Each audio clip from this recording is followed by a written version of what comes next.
Marriage had always been a sanctuary for me, a place of trust, love, and unbreakable loyalty. At least, that's what I thought until one late-night phone call shattered my reality. Emily and I had been together for 7 years, building a life that felt steady, unshakable. She was my best friend, my partner in everything. We had our routines: work, dinner, laughter over late-night movies. But that night, something changed. It was a quiet Tuesday. Rain tapped gently against the bedroom window as we lay in bed, her body nestled against mine. My fingers lazily traced circles on her back, a simple act of intimacy we had shared countless times. Then, her phone vibrated on the nightstand. It was a small thing, a normal occurrence, but something about it felt off. Emily tensed immediately. Her breath hitched as she reached for the device with unsettling urgency. I glanced at the screen. A number flashed, unsaved, unmarked. "Who's calling this late?" I asked, my voice casual, though curiosity tugged at my mind. She hesitated. Just for a second. A fleeting moment, but enough for doubt to creep in. Then, forcing a smile, she turned away from me and answered. "Hey," she whispered. My entire body went rigid. Emily never whispered on phone calls, not unless she didn't want someone else to hear. I listened. Her voice was soft, almost nervous. "No, I can't talk now." "No, tomorrow, okay? I'll see you then." "See you then?" The call ended as quickly as it began. She set her phone down, face down, as if trying to shield it from my sight. A tightness formed in my chest. "Who was that?" I asked, keeping my tone light, casual. She didn't meet my gaze. "Just a coworker," she said quickly. Too quickly. Lies. A cold, sharp feeling twisted in my gut. Emily had never been a good liar.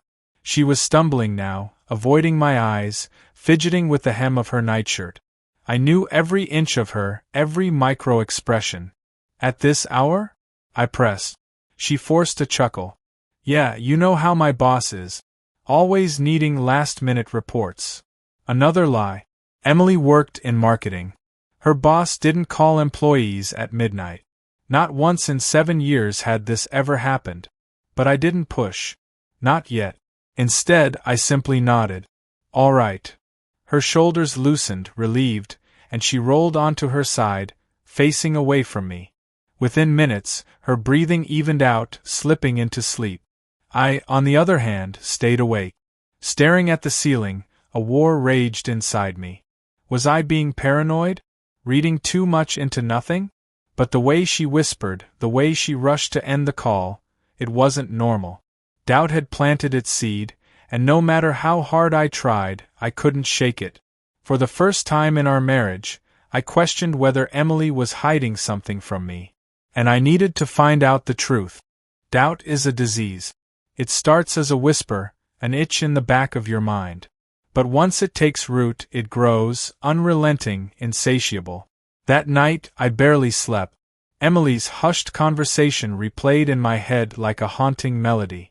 Every breath she took beside me felt like a lie. By morning, I had made a decision. I needed to know the truth. Emily moved through her morning routine as if nothing had changed. She kissed me on the cheek before leaving for work, her lips soft and familiar. But there was something different about her. Or maybe I was just seeing clearly for the first time. As soon as she was gone, I grabbed her phone. Locked, of course. I knew her passcode, but entering it felt like a violation of trust. The irony wasn't lost on me. Wasn't she the one betraying me? Instead, I took a different route. I logged into our phone provider's account from my laptop. Within seconds, the call logs loaded onto my screen. My heart pounded as I scrolled through her history. And there it was. The number from last night. Not saved. No name attached. Just a string of digits. But that wasn't the worst part. This wasn't the first time they had spoken. My stomach twisted as I traced the pattern. Late-night calls, sporadic messages, all outside of normal work hours. I copied the number and dialed.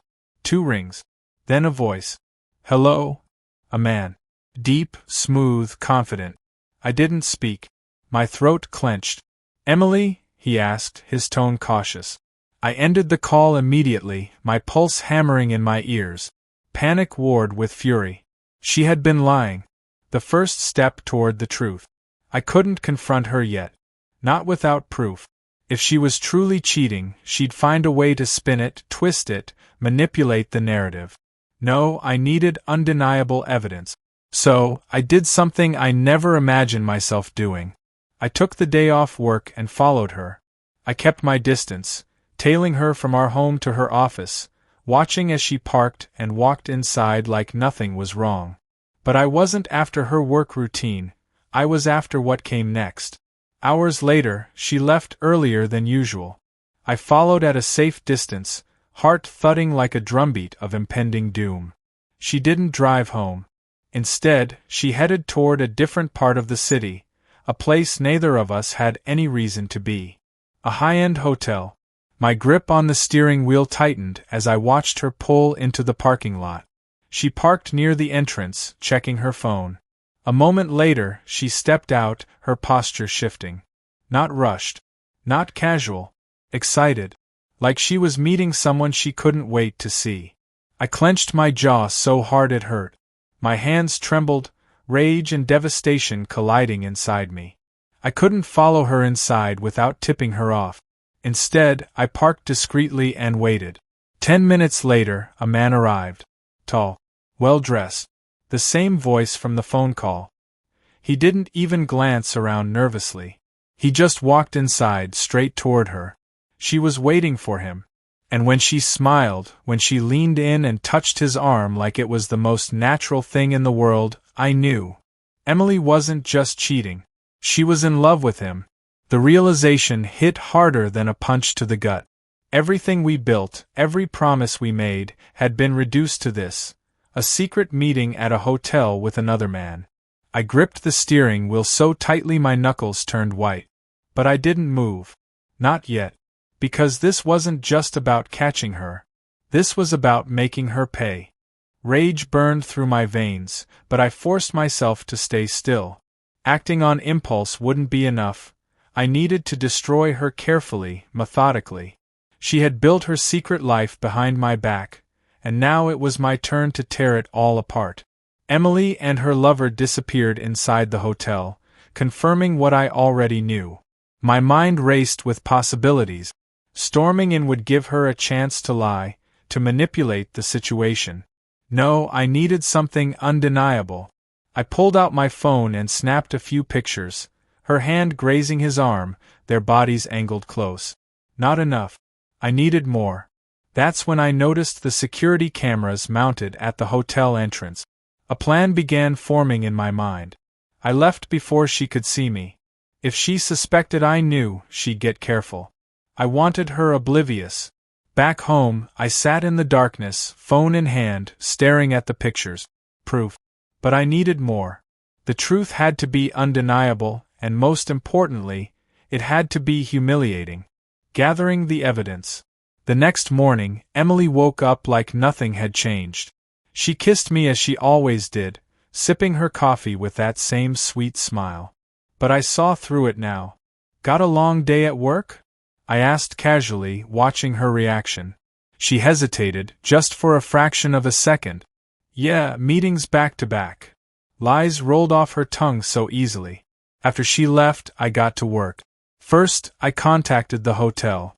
A little persuasion, and a few well-placed words about security concerns, led me to someone willing to cooperate. Within hours, I had the surveillance footage. Then, I dug deeper. If she was meeting this guy so boldly, there had to be more. I accessed our shared bank account. Hotel transactions. Expensive dinners. All under her name. She wasn't just cheating. She was spending our money on him. That was the final straw. The setup.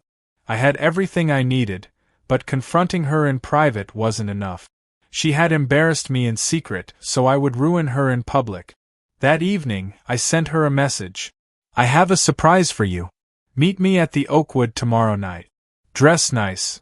She responded instantly. Emily. Oh, special occasion? Winking face. Me. Just want to remind you how much I love you. She had no idea. The Oakwood was one of the most elegant restaurants in town. The kind of place we only went for anniversaries or celebrations. She would expect romance. She would expect affection. Instead, she was walking into her own downfall. And I couldn't wait. The night had finally arrived. The Oakwood's dim lighting and soft classical music created the perfect illusion of romance, setting the stage for the greatest betrayal she'd ever experienced.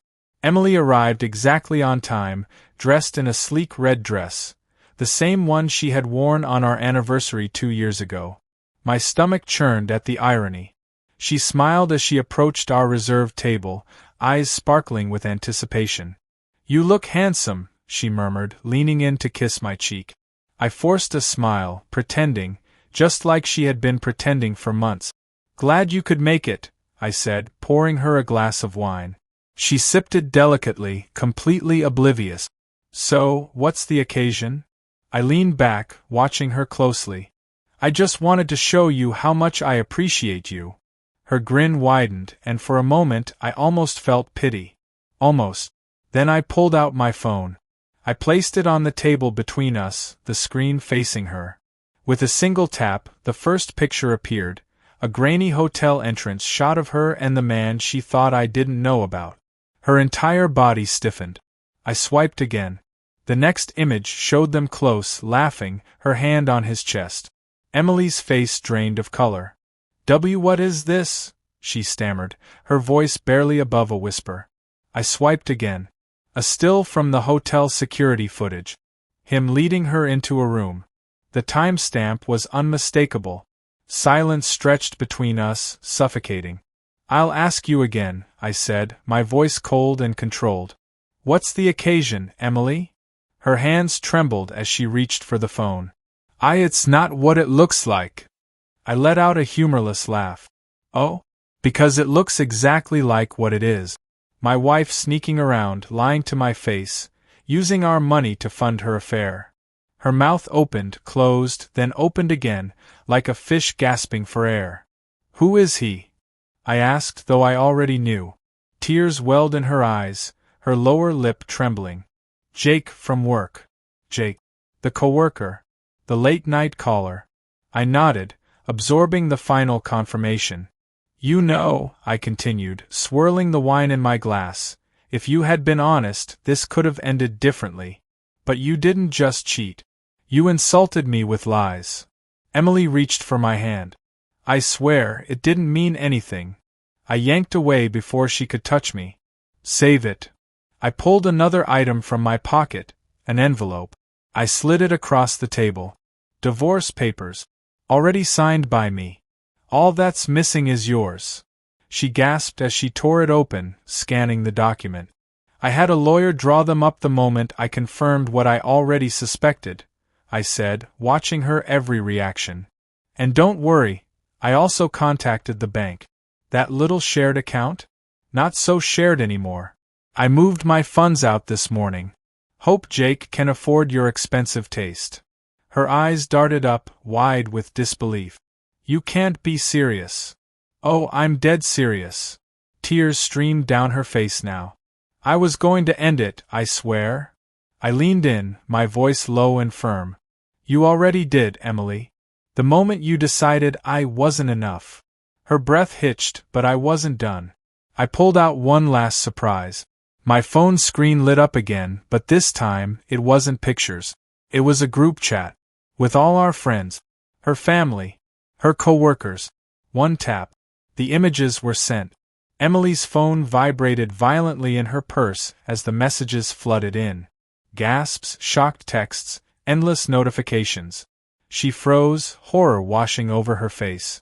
"Oh my God!" I stood, tossing a few bills on the table. "Enjoy the rest of your night." "I know I will." Then I turned and walked away, leaving her there, humiliated, exposed, and utterly alone. For the first time in months, I finally felt free.